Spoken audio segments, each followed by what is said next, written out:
नमस्कार विद्यार्थी मित्रो. आज आपण स्मेरा या क्रेडिट रेटिंग इन्स्टिट्यूटबद्दल अधिक माहिती घेणार आहोत. फायनान्शियल मार्केटमधील वेगवेगळ्या प्रकारच्या सिक्युरिटीज, वेगवेगळ्या प्रकारच्या फायनान्शियल इन्स्ट्रुमेंटचे क्रेडिट रेटिंग करण्याकरिता अनेक वेगवेगळ्या प्रकारच्या क्रेडिट रेटिंग इन्स्टिट्यूट्स कार्यरत आहेत. यापैकी इक्रा, केअर, क्रिसिल या तीन अत्यंत महत्त्वाच्या असणाऱ्या व सर्वसाधारण इंडस्ट्रीसाठी कार्यरत असणाऱ्या तीन क्रेडिट रेटिंग इन्स्टिट्यूशनबद्दल आपण यापूर्वी माहिती घेतलेली आहे. आज आपण स्मेरा म्हणजेच SME rating agency of India limited या लघु उद्योगांसाठी किंवा सूक्ष्म उद्योगांसाठी आवश्यक असणाऱ्या क्रेडिट रेटिंग सर्व्हिसेस प्रोव्हाइड करणाऱ्या संस्थेच्या मधील एक अत्यंत महत्त्वाची संस्था असून या संस्थेच्या माध्यमातून या लघु उद्योगांकरिता विशेषीकृत क्रेडिट रेटिंग सर्व्हिसेस त्याचबरोबर अलाइड फायनान्शियल सर्व्हिसेस उपलब्ध करून देण्याची व्यवस्था करण्यात आलेली आहे. या क्रेडिट रेटिंग इन्स्टिट्यूशनबद्दल जर आपण पाहिलं तर याची स्थापना प्रामुख्याने IDBIच्या प्रयत्नामधून झालेली आपल्याला दिसून येते. IDBIची जी स्वतंत्र एक सिस्टर ऑर्गनायझेशन जे आहे ते म्हणजे small industries development bank of India, की ज्याला आपण SIDBI असे आपण म्हणतो. भारतातील लघु उद्योगांसाठी वित्तपुरवठा व पुनर्वित्तपुरवठा करण्याची व्यवस्था SIDBIच्या माध्यमातून केलेली आहे. या SIDBIच्या स्थापनेपाठीमागील मुख्य उद्देश म्हणजे या देशातील लघु व मध्यम उद्योगांना आवश्यक असणारा वित्तपुरवठा उपलब्ध करून देणे, त्याचबरोबर त्यांना आवश्यक असणाऱ्या वित्तेतर सेवा आणि टेक्निकल सर्व्हिसेस उपलब्ध करून देणे हा मुख्य उद्देश डोळ्यासमोर ठेवून IDBIच्या माध्यमातून SIDBI या बँकेची स्थापना करण्यात आलेली होती. तथापि या देशातील उद्योजकांना व लघु उद्योजकांना आवश्यक असणाऱ्या टेक्निकल व ॲडवायझरी सर्व्हिसेस प्रोव्हाइड करण्याच्या अनुषंगाने SIDBIने अनेक वेगवेगळ्या प्रकारचे प्रोजेक्ट्स त्याचबरोबर वेगवेगळे प्रोग्राम्स सुरू केलेले आहेत. त्या सर्व प्रयत्नाचा एक भाग म्हणून गव्हर्नमेंट ऑफ इंडियाच्या डायरेक्शननुसार सन 2005मध्ये स्मेरा या स्वतंत्र अशा क्रेडिट रेटिंग इन्स्टिट्यूशनची स्थापना करण्यात आलेली आहे. स्मेरा ही प्रामुख्याने SME रेटिंग एजन्सी म्हणून ओळखली जाते. या संस्थेच्या माध्यमातून जे क्रेडिट रेटिंग सर्व्हिसेस प्रोव्हाइड केल्या जातात या प्रामुख्याने या स्मॉल मीडियम एंटरप्राइजेस करिता आहेत. म्हणजेच थोडक्यात इक्रा, केअर, क्रिसिल यासारख्या ज्या इतर वेगवेगळ्या क्रेडिट रेटिंग इन्स्टिट्यूट्स आहेत त्या मोठ्या आणि मध्यम उद्योजकांच्यासाठी क्रेडिट रेटिंग सर्व्हिसेस प्रोव्हाइड करतात. मात्र देशातील लघु उद्योगांची एक विशेष गरज लक्षात घेऊन व त्यांचं एक स्पेशल कॅटेगरी कन्सिडर करून या देशातील लघु उद्योगांकरिता व मध्यम उद्योगांकरिता एक स्वतंत्र क्रेडिट रेटिंग इन्स्टिट्यूट ही या स्मेराच्या माध्यमातून सुरू करण्यात आलेली आहे. स्मेराच्या स्थापनेच्या बाबतीत जर आपण पाहिलं तर आपल्यास असं दिसून येईल की या संस्थेच्या स्थापनेसाठी सुरुवातीच्या कालावधीमध्ये SIDBI त्याचबरोबर D&B information services limited, CIBIL आणि या देशातील अनेक वेगवेगळ्या प्रकारच्या बँका व वित्तीय संस्थांनी सुरुवातीच्या कालावधीमध्ये भागभांडवल पुरवल्याचे आपणास दिसून येईल. जे या देशातील स्मेरा या संस्थेच्या स्थापनेसाठी IDBI, SIDBI त्याचबरोबर इतर वेगवेगळ्या प्रकारच्या बँका, वित्तीय संस्था त्याचबरोबर credit information bureau India limited म्हणजे सिबिल या संस्थेच्या प्रयत्नामधून या स्मेराची स्थापना झाल्याचे आपणास दिसून येते. परंतु नंतरच्या कालावधीमध्ये या सर्व बँकांचे स्टेक्स त्या ठिकाणी कमी करण्यात आलेले आहेत आणि SIDBIचे एक स्वतंत्र त्या ठिकाणी एक subsidiary organisation non financial non operational organisation म्हणून Acuite rating and research limited नावाची एक संस्था स्थापन करण्यात आली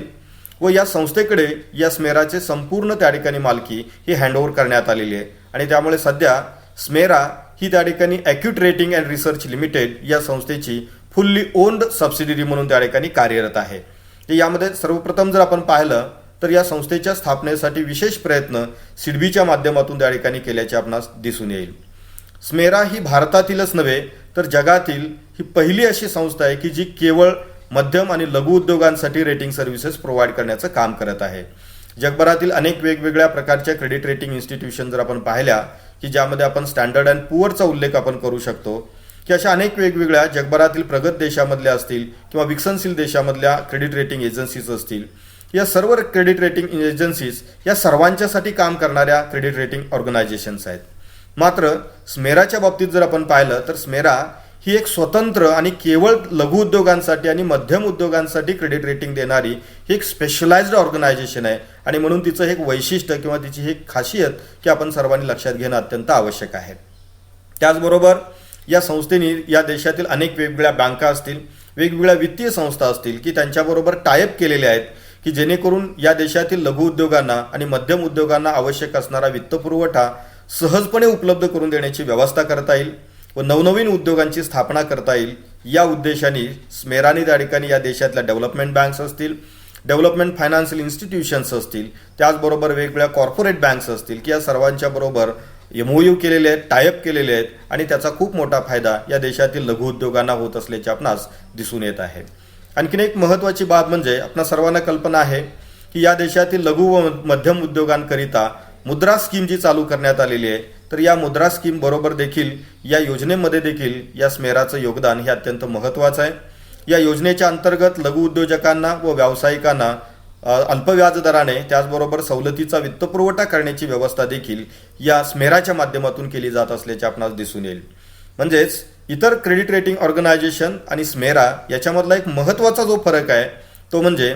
इतर सर्व इक्रा असेल,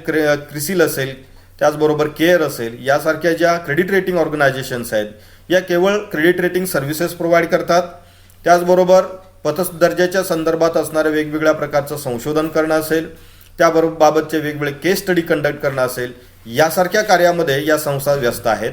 मात्र स्मेराची खासियत जर आपण पाहिली तर स्मेरा ही अशी एक वित्तीय संस्था, अशी एक त्या ठिकाणी नॉन फायनान्शियल ऑर्गनायझेशन आहे की जी त्या ठिकाणी क्रेडिट रेटिंग सर्व्हिसेस बरोबरच या देशातील मध्यम आणि लघु उद्योजकांना आवश्यक असणारा वित्तपुरवठा उपलब्ध करून देण्याची व्यवस्था करत असते. यामध्ये एक बाब लक्षात घेणं गरजेचं आहे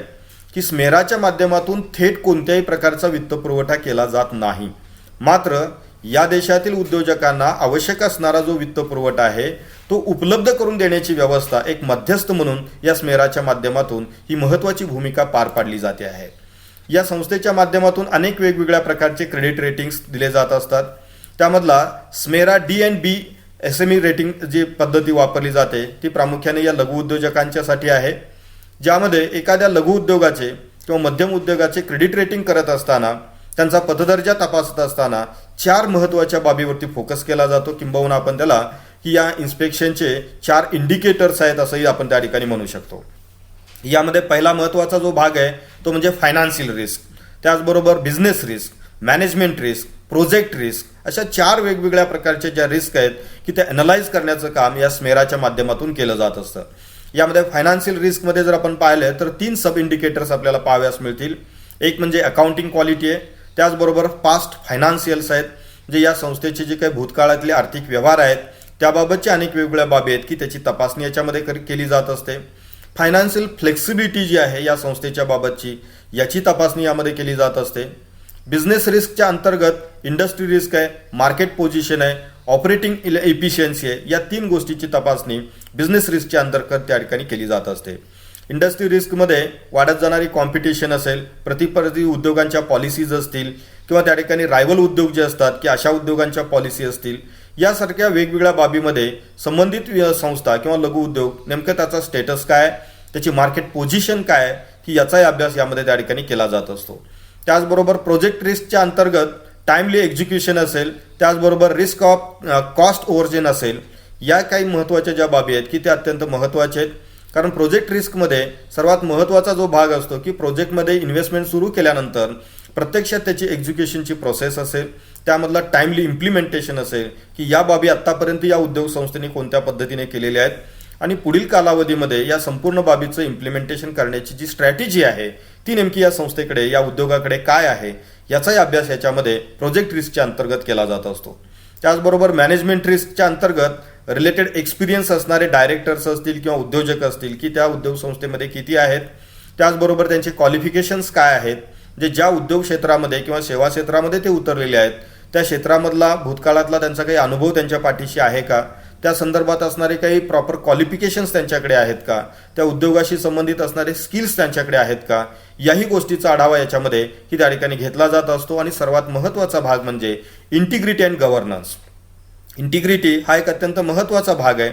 की या देशातील ज्या वेगवेगळ्या सिस्टम्स आहेत, लिगल सिस्टम्स असतील, सोशल सिस्टम्स असतील, कल्चरल सिस्टम्स असतील, या सर्व सिस्टम बरोबर कोपअप होण्याची कॅपॅसिटी या उद्योगामध्ये आहे का, त्याच्याबाबतची इंटिग्रिटी काय, प्रामाणिकपणा असेल, लॉयल्टी असेल, अशा अनेक वेगवेगळ्या बाबी आहेत की ज्याचा इम्पॅक्ट पुढील कालावधीमध्ये घेतलेल्या कर्जाची किंवा वेगवेगळ्या माध्यमातून उभे केलेल्या भांडवलाची परतफेड करण्याची व्यवस्था असेल,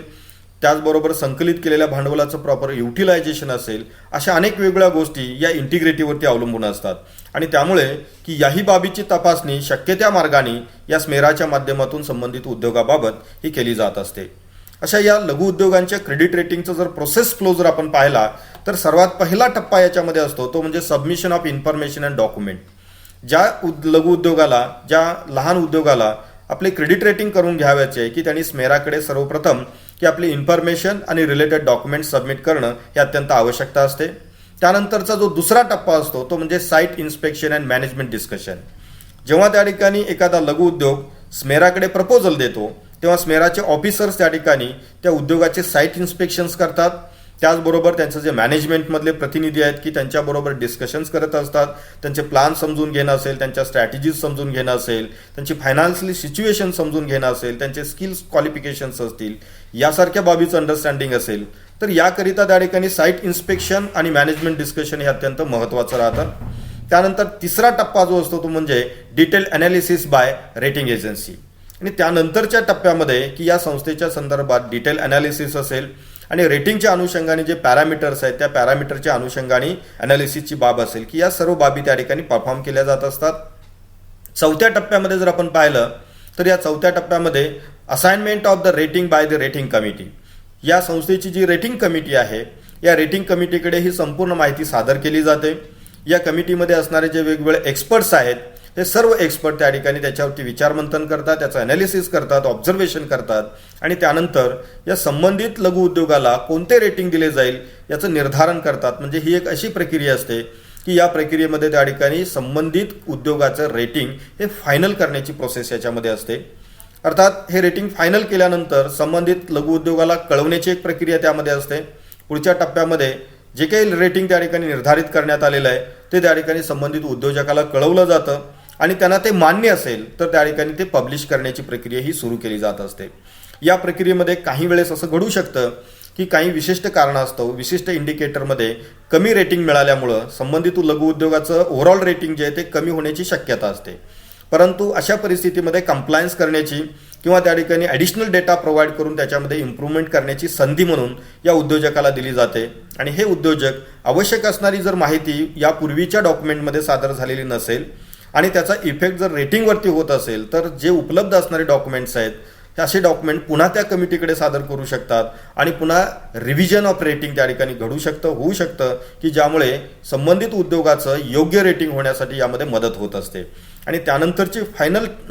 टप्पा किंवा पायरी जी असते ते म्हणजे डेसिमिनेशन ऑफ रेटिंग. या संस्थेच्या माध्यमातून आपल्या वेबसाईटवरती त्याचबरोबर इतर जे वेगवेगळ्या प्रकारचे मीडियाज आहेत की त्याच्या माध्यमातून हे रेटिंग पब्लिश त्या ठिकाणी केले जात असतात. तर सर्वसाधारणपणे या 6 टप्प्यामधून या SMEची रेटिंग त्या ठिकाणी होत असतं. पहिल्या टप्प्यामध्ये डेटा सबमिट केला जातो, त्यानंतर साईट इन्स्पेक्शन त्याच्यामध्ये होईल, डिटेल अनालिसिस त्याचं रेटिंगचं केलं जाईल, कमिटीसमोर ही संपूर्ण माहिती सादर केली जाईल, त्यानंतर जे काही रेटिंग पूर्वनिर्धारित करण्यात आलेलं असेल हे रेटिंग त्या ठिकाणी संबंधित उद्योजकाला कळवलं जाईल आणि त्यानंतर त्यांच्या अप्रुव्हल नंतर फायनल त्या ठिकाणी पब्लिकेशन ऑफ रेटिंग हे त्या ठिकाणी केलं जाणार आहे. तर या 6 टप्प्यामध्ये ही संपूर्ण प्रक्रिया ही पूर्ण होत असते. अर्थात हे रेटिंग देत असताना की स्मेराच्या माध्यमातून 8 प्रकारचे रेटिंग्स त्या ठिकाणी दिले जात असतात की त्याच्या 8 लेवल्स त्याच्यामध्ये डिफाईन करण्यात आलेले आहेत.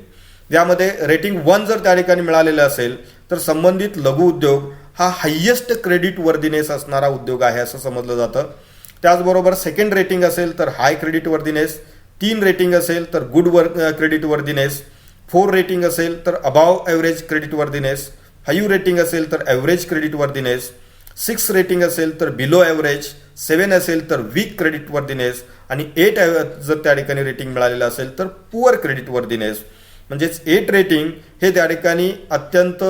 ढिसाळ कारभार असणाऱ्या ज्या लघु उद्योगामध्ये कोणत्याही प्रकारचं पोटेन्शियल नाही आहे, त्याचबरोबर त्यांच्यामध्ये क्रेडिट वर्दीनेस नाही आहे, मॅनेजमेंट क्वालिटी पुअर आहे, फायनान्शियल क्वालिटीज पुअर आहेत, यासारख्या बाबी ज्या ठिकाणी निदर्शनास येतात की त्या बाबतीमध्ये 8 रेटिंग त्या ठिकाणी मिळू शकतं. मात्र या सर्व 4ही पॅरामीटरच्या बाबतीमध्ये जे हायेस्ट रँकिंग धारण करणारे ज्या SMEज आहेत की त्यांना मात्र 1 क्रेडिट रेटिंग म्हणजे highest credit worthiness small industry याचं रेटिंग त्या ठिकाणी मिळू शकतं. आणि जनरली त्या ठिकाणी 1 ते 2 या क्रेडिट रेटिंगमध्ये असणाऱ्या लघु उद्योगांना देशातील वेगवेगळ्या बँका असतील, वित्तीय संस्था असतील, गुंतवणूकदार असतील की यांच्याकडून आवश्यक असणारा जो निधी आहे तो तात्काळ आणि मोठ्या प्रमाणात त्या ठिकाणी उपलब्ध होऊ शकतो. म्हणजे थोडक्यात या SME रेटिंगचा किंवा स्मेराच्या रेटिंगचा हा खूप मोठा फायदा चांगल्या उद्योजकांना त्या ठिकाणी निश्चितपणे हा होत असतो. अर्थात या SMEच्या क्रेडिट रेटिंग बरोबरच की या संस्थेच्या माध्यमातून देशातील वेगवेगळ्या बँका आणि वित्तीय संस्थांच्या माध्यमातून कर्जपुरवठा उपलब्ध करून देण्याची व्यवस्था करण्याकरिता देखील की या ठिकाणी एक वेगळ्या प्रकारचं क्रेडिट रेटिंग किंवा एक प्रोसेस त्या ठिकाणी स्मेराच्या माध्यमातून सुरू केलेली आहे. त्याला आपण त्या ठिकाणी credit due diligence for small medium enterprises असं आपण म्हणतो की ज्या अंतर्गत ज्या उद्योजकाला बँका किंवा वित्तीय संस्थांच्याकडून निधीची आवश्यकता आहे, कर्जपुरवठ्याची आवश्यकता आहे, अशा उद्योग संस्थेचं प्रपोजल योग्य पद्धतीनं प्रॉपर ॲनालिसिस करून संबंधित बँक किंवा वित्तीय संस्थेसमोर प्रेझेंट करण्याची जी प्रक्रिया आहे की त्या प्रक्रियेला की त्या ठिकाणी आपण due diligence for credit due diligence असं आपण त्या ठिकाणी म्हणत असतो. की या अंतर्गत जर आपण पाहिलं तर यामध्ये प्रामुख्याने 6 टप्प्यामध्ये ही प्रक्रिया असते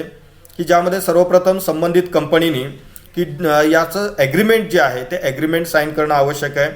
म्हणजे ज्या लघु उद्योजकाला बँका वित्तीय संस्थांच्याकडून कर्जपुरवठ्याची आवश्यकता आहे आणि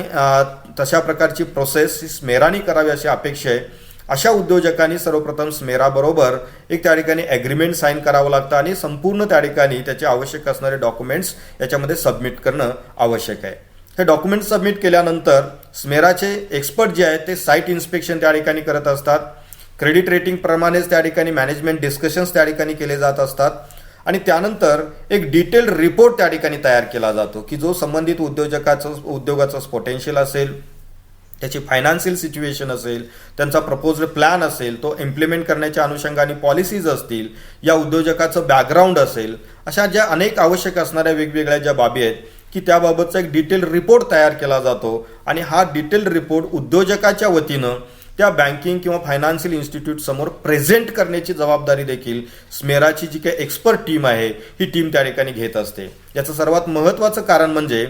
जे लघु उद्योजक असतात किंवा स्मॉल इंडस्ट्रीज जे आहेत, मीडियम एंटरप्राइजेस जे आहेत की त्यांच्याकडे प्रेझेंटेशन किंवा डॉक्युमेंटेशन किंवा रिपोर्ट रायटिंग यासारख्या स्किलचा अभाव असतो किंवा कमतरता असते. अर्थात सर्वच उद्योजकांच्याकडे असे स्किल्स असतील असं परिस्थिती नसते. ज्या उद्योजकांना हे डॉक्युमेंटेशन करणं असेल, त्याचं प्रेझेंटेशन करणं असेल, डिस्कशन असेल, या ॲबिलिटीज ज्यांच्याकडे नाही आहेत, अशा लघु उद्योजकांना देखील आपला प्लॅन किंवा आपलं प्रपोजल या बँका आणि वित्तीय संस्थांच्या समोर अत्यंत चांगल्या पद्धतीनं प्रेझेंट करता यावं की जेणेकरून या वित्तीय संस्थांच्याकडून त्यांना फायनान्स उपलब्ध होईल. याकरिता एक इंटरमिडिएटर म्हणून, एक कन्सल्टंट म्हणून स्मेराचा जो रोल आहे तो या प्रक्रियेमध्ये अत्यंत महत्त्वाचा आहे. अर्थात या सर्व्हिसेस देण्याकरिता की या संस्थेच्या माध्यमातून 3 वेगवेगळ्या प्रकारचे टप्पे करण्यात आलेले आहेत, किंबहुना त्या उद्योजकांची कॅटेगरी करण्यात आलेली आहे आणि त्यानुसार की त्या ठिकाणी त्यांच्या ज्या ॲन्युअल फीज जे आहेत या ॲन्युअल फीज त्या ठिकाणी घेतल्या जात असतात.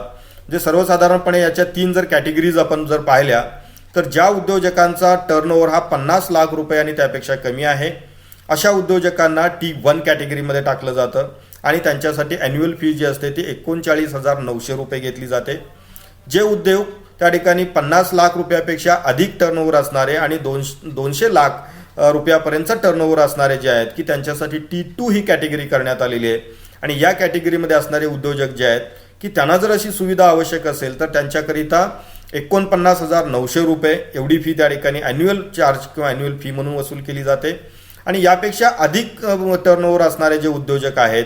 की त्यांना T3 मध्ये कॅटेगरीमध्ये वर्गीकृत केलेलं आहे आणि त्यांच्याकरिता 59,900 रुपये ही ॲन्युअल फी त्या ठिकाणी चार्ज केली जाते. जे सर्वसाधारण या फीचे दर आणि दिली जाणारी सर्व्हिस याची जर आपण तुलना केली तर आपल्या लक्षात येईल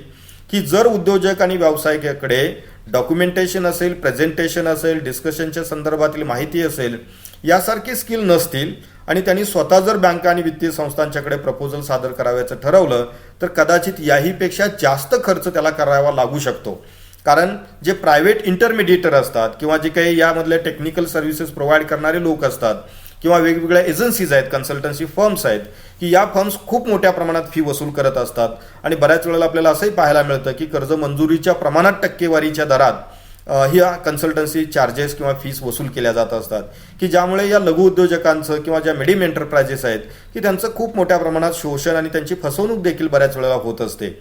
मात्र स्मेरा ही ऑथोराइज्ड गव्हर्नमेंटच्या वतीनं त्या ठिकाणी चालणारी इन्स्टिट्यूट आहे. सिडबी त्याची प्रवर्तक संस्था आहे आणि अशा एका नामांकित संस्थेच्या या स्मेराच्या माध्यमातून जर या सर्व्हिसेस घेतल्या तर निश्चितपणे खात्रीशीर सर्व्हिसेस या आपल्याला मिळू शकतात. त्याचबरोबर स्मेरा, त्याचबरोबर सिडबी, IDBI, त्याचबरोबर इतर वेगवेगळ्या बँकांच्या बरोबर टायअप असल्यामुळे या लघु उद्योजकांना सहज कर्ज पुरवठा उपलब्ध होण्यासाठी देखील खूप मोठी मदत होत असते. म्हणजेच या सर्व बाबी जर आपण त्या ठिकाणी पाहिल्या तर मिळणाऱ्या सर्व्हिसेस आणि पे करावी लागणारी फी याची जर आपण तुलना केली तर निश्चितपणे या देशातील SMEसाठी ही एक अत्यंत चांगल्या प्रकारची सुविधा स्मेराच्या माध्यमातून उपलब्ध करून दिलेली आहे असं आपण निश्चितपणे त्या ठिकाणी म्हणू शकतो. त्याचबरोबर या स्मेराच्या माध्यमातून या देशातील ज्या मायक्रो फायनान्स इन्स्टिट्यूशन्स जे आहेत, म्हणजे ज्याला आपण सूक्ष्म वित्त पुरवठा संस्था असं आपण म्हणतो, तर या सूक्ष्म वित्त पुरवठा संस्थांचं देखील क्रेडिट रेटिंग किंवा ग्रेडिंग करण्याची प्रोसेस जी आहे ती त्या ठिकाणी स्मेराच्या माध्यमातून पार पाडली जात आहे, की ज्यामध्ये प्रामुख्याने एखाद्या सूक्ष्म वित्त पुरवठा संस्थेस रेटिंग द्यावयाचं असेल किंवा त्याचं ग्रेडिंग करावयाचं असेल तर त्याकरिता त्यांनी 5 वेगवेगळे क्रायटेरियाज किंवा त्या ठिकाणी पॅरामीटर्स निर्धारित केलेले आहेत, की ज्या अंतर्गत मॅनेजमेंट प्रोफाईल, त्याचबरोबर portfolio quality, financial performance, investment and operational efficiency, risk management आणि त्या ठिकाणी बिझनेस ओरिएंटेशन अँड आउटरीच हे त्या ठिकाणी 5 त्याचे क्रायटेरिया आहेत. मॅनेजमेंट प्रोफाईल म्हणजेच मॅनेजमेंटमध्ये सहभागी असणारे वेगवेगळे घटक, त्यांचे abilities, qualification, skills. Portfolio quality, त्यांच्या इन्व्हेस्टमेंटचे जे काही वेगवेगळ्या जे कॅटेगरीज आहेत,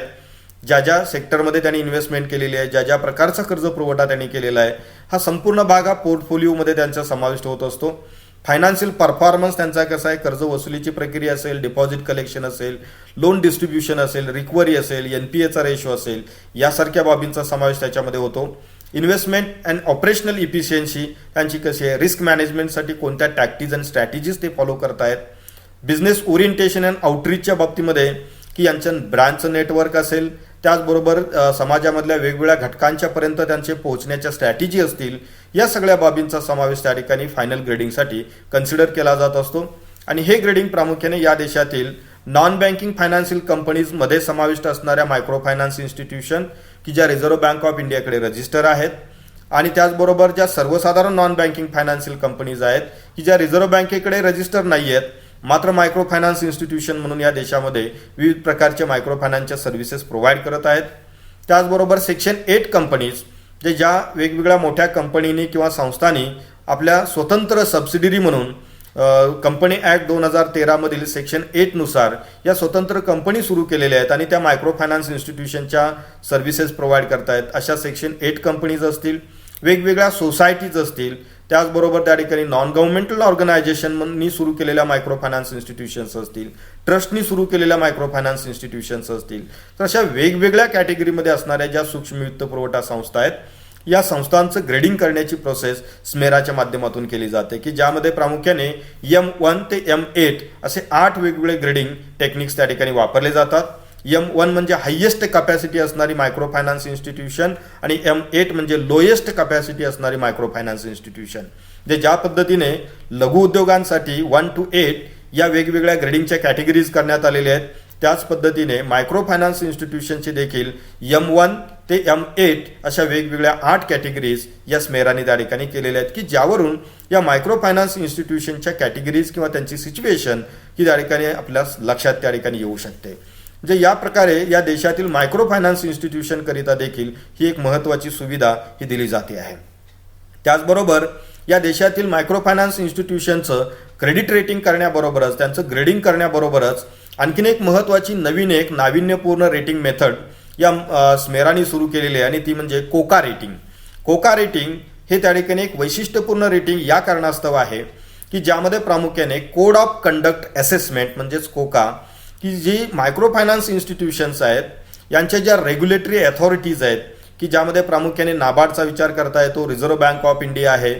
जर त्या ठिकाणी त्या अनरजिस्टर्ड म्हणजे रिझर्व्ह बँकेकडे रजिस्टर नसणाऱ्या मायक्रो फायनान्स इन्स्टिट्यूशन्स असतील तर त्यांच्या ज्या काही संबंधित अथॉरिटीज आहेत या अथॉरिटीजनी या मायक्रो फायनान्स इन्स्टिट्यूशनच्या कामकाजाकरिता जो कोड ऑफ कंडक्ट तयार केलेला आहे, जे वेगवेगळ्या प्रकारचे रूल्स अँड रेग्युलेशन्स तयार केलेले आहेत, हे सर्व रूल्स अँड रेग्युलेशन्स प्रॉपरली त्या ठिकाणी या संस्था इम्प्लिमेंट करतायत की नाही याबाबतची माहिती घेऊन त्याच्या आधारे त्या ठिकाणी रेटिंग देण्याकरिता ही एक स्वतंत्र आणि वैशिष्ट्यपूर्ण रेटिंग पद्धती या स्मेराच्या माध्यमातून सुरू करण्यात आलेली आहे, की ज्याला आपण कोका रेटिंग असं आपण त्या ठिकाणी म्हणतो, की ज्याला आपण code of conduct assessment rating असं त्या ठिकाणी म्हटलं जातं. या अंतर्गत जे वेगवेगळे इंडिकेटर्स त्या ठिकाणी निर्धारित करण्यात आलेले आहेत, हे वेगवेगळे रेटिंग जर आपण त्या ठिकाणी पाहिले तर यामधले इंडिकेटर्समध्ये प्रामुख्याने 10 वेगवेगळे इंडिकेटर्स या मायक्रो फायनान्स इन्स्टिट्यूशनच्या बाबतचे निर्धारित केलेले आहेत.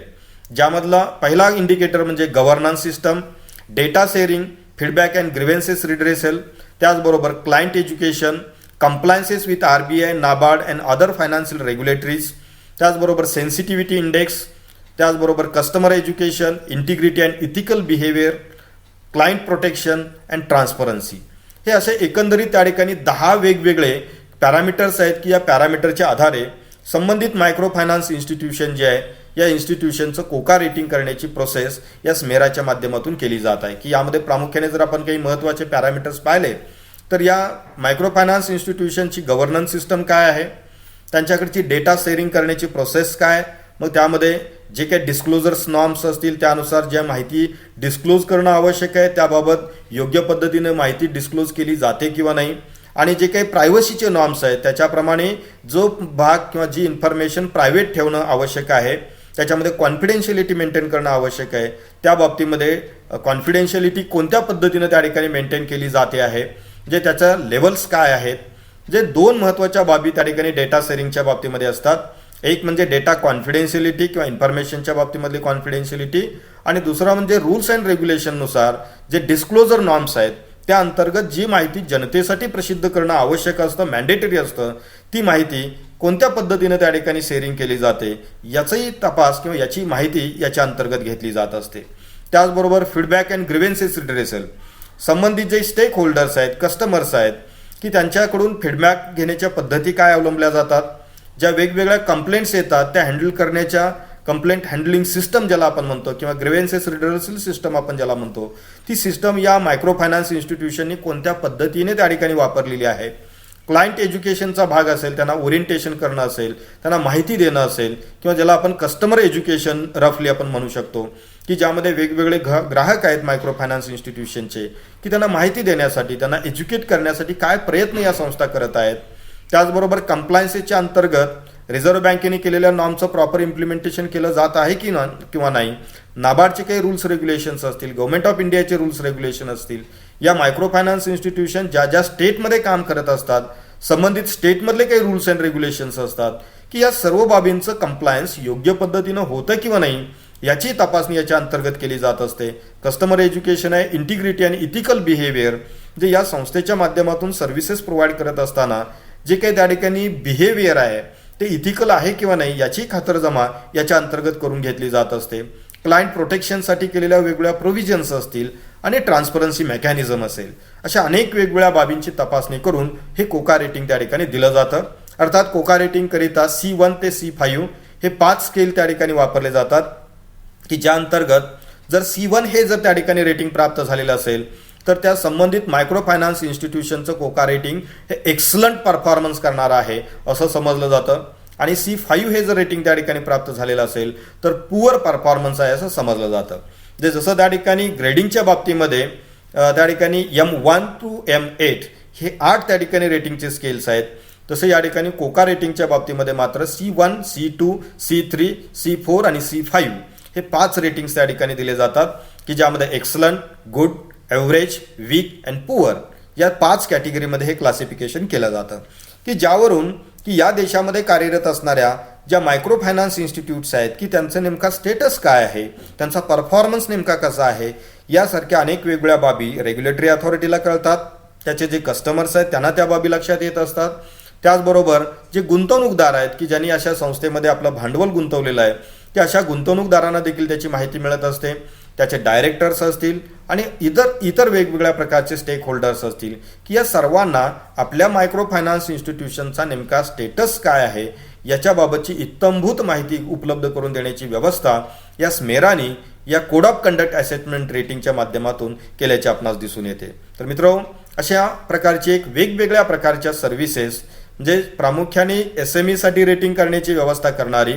त्यांना कर्जपुरवठ्याची व्यवस्था करणारी, त्याचबरोबर त्या ठिकाणी त्याच्याशी संबंधित असणाऱ्या ज्या महत्त्वाच्या मायक्रो फायनान्स इन्स्टिट्यूट्स आहेत की ज्या लघु उद्योग आणि मार्जिनलाइज जे काही सोसायटीमधले फॅक्टर्स आहेत की ज्यांना वित्तपुरवठ्याची व्यवस्था करणारे, कारण मायक्रो फायनान्स इन्स्टिट्यूशन्स या मोठ्या उद्योगांसाठी किंवा मोठ्या व्यवहारासाठी वित्तपुरवठा करणाऱ्या संस्था नाही आहेत. या प्रामुख्याने खेड्यामधील, ग्रामीण भागामधील, अर्धनागरी भागामधील लघु उद्योग असतील, व्यावसायिक असतील, टायनी इंडस्ट्रीज असतील, गृहउद्योग असतील, अशा छोट्या छोट्या घटकांना वित्तपुरवठ्याची व्यवस्था करणाऱ्या संस्था आहेत. त्यामुळे त्यांचे असेसमेंट करण्याची व्यवस्था या स्मेराच्या माध्यमातून केलेली आपणास त्या ठिकाणी दिसून येते. तर यावरून आपणास ही स्मेरा म्हणजे काय, स्मेराच्या पार्श्वभूमीबद्दलची माहिती आपल्याला मिळाली. त्याचबरोबर SME यांचं रेटिंग करण्याची जी प्रोसेस आहे त्याच्यामधले पॅरामीटर्स आपण पाहिले. त्याचबरोबर त्या ठिकाणी क्रेडिट ड्यू डिलिजन्स प्रोसेस नेमकी काय असते, त्या अंतर्गत या लघु उद्योजकांना कर्जपुरवठा करण्यासाठी या स्मेराच्या माध्यमातून जी काही सिस्टम इम्प्लिमेंट केली जाते ती सिस्टम आपण पाहिली. त्याचबरोबर मायक्रो फायनान्स इन्स्टिट्यूशनच्या ग्रेडिंग